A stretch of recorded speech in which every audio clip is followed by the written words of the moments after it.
It is very, very good news for the industry. It is a good news for the farmers.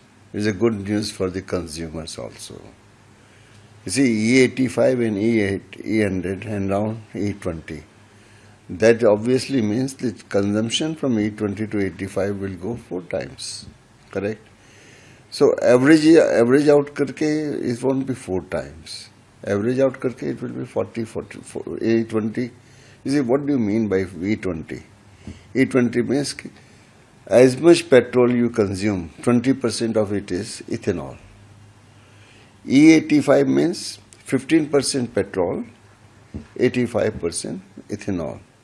But not that all the dispensing will be done by E85. It should be like this, like in other developed country like Brazil.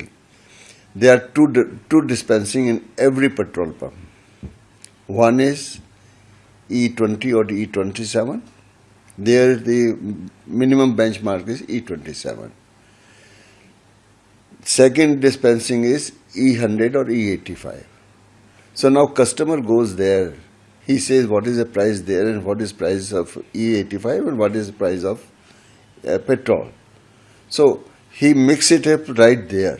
कि 10-5 litre वहाँ डाल दो 2-3 litre वो डाल दो तो मेरा cost balance ये हो जाता है. जो मेरे एनर्जी लॉस होता है वो एनर्जी लॉस उससे कंपनसेट हो जाता है. That is how it is consumed. You don't expect कि all vehicle will be E85. There will be some vehicle who will be on E20, there will be some vehicle on E50, there will be some vehicle on E100. So that is how this thing should work.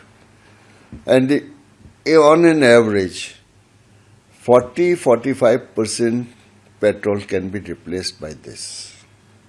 It is 100% is really not possible.